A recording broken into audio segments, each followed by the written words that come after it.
సంవత్సరాల తరబడి ఎన్ని మందులు వాడినా మీ మోకాల నొప్పులు తగ్గట్లేదా? ప్రాణ పెయిన్ క్లినిక్ లో అత్యాధునిక చికిత్స. చంద్రబాబు సర్కార్ అధికారంలోకి వచ్చాక అమరావతికి మంచి రోజులొచ్చాయి. పెండింగ్ పనులు పరుగులు తీసే సమయం వచ్చింది. ఏపీ రాజధాని అమరావతిని అత్యంత అద్భుతంగా తీర్చిదిద్దాలని సీఎం పట్టుదలతో ఉన్నారు. అందులో భాగంగానే తాజాగా తొలి అడుగు పడింది.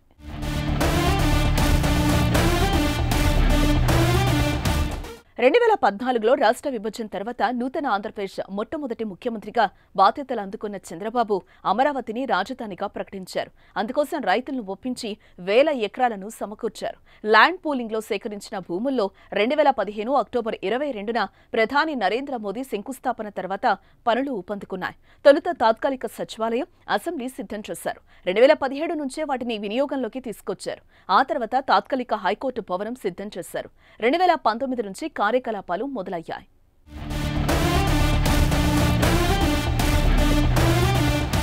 వాటితో పాటుగా శాశ్వత వసతి కోసం పలు భవనాలను నిర్మించేందుకు పనులు మొదలయ్యాయి. వాటిలో ఎమ్మెల్యే, ఎమ్మెల్సీ క్వార్టర్స్ పనులు దాదాపు 80% పూర్తయ్యాయి.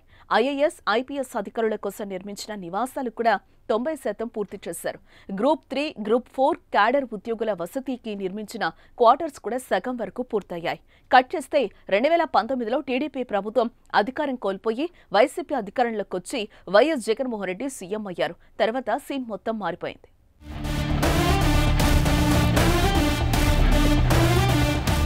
వైసీపీ ప్రభుత్వం ఏపీకి ఒక్క రాజధాని కాదు 3 రాజధానులు అనే అంశాన్ని తెరపైకి తీసుకొచ్చింది. జగన్ 2019 డిసెంబర్ 17న అసెంబ్లీ వేదికగా 3 రాజధానుల ప్రకటన చేశారు.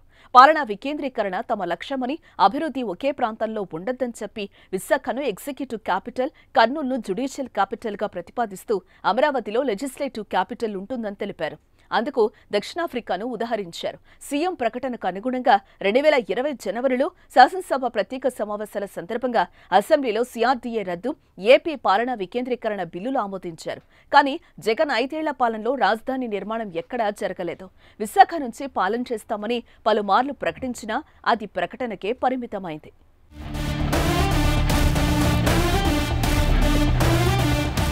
2024 అసెంబ్లీ ఎన్నికల్లో టీడీపీ, జనసేన, బీజేపీ కూటమి అఖండ మెజార్టీతో విజయం సాధించింది. మళ్లీ చంద్రబాబు సీఎం అయ్యారు. దీంతో అమరావతికి జవసత్వాలొచ్చాయి. అయితే గత వైసీపీ ప్రభుత్వం అమరావతిని నిర్లక్ష్యం చేయడంతో అడవిగా మారిపోయింది. 5 ఏళ్లుగా అమరావతిలో కట్టడాలు పూర్తిగా నిలిచిపోవడంతో అమరావతిలో జంగిల్ దట్టంగా పెరిగిపోయింది.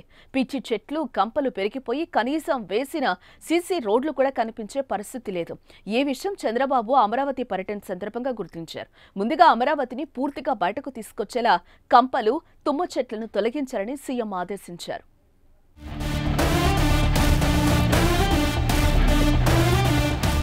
సీఎం ఆదేశాల మేరకు అమరావతిలో జంగిల్ క్లియరెన్స్ పనులను మంత్రి నారాయణ బుధవారం ప్రారంభించారు.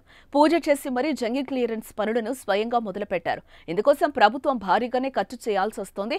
మొత్తం 36.5 కోట్ల రూపాయల వ్యయంతో నాగార్జున కన్స్ట్రక్షన్స్ కంపెనీ లిమిటెడ్ సంస్థ ఈ పనులను ప్రారంభించింది.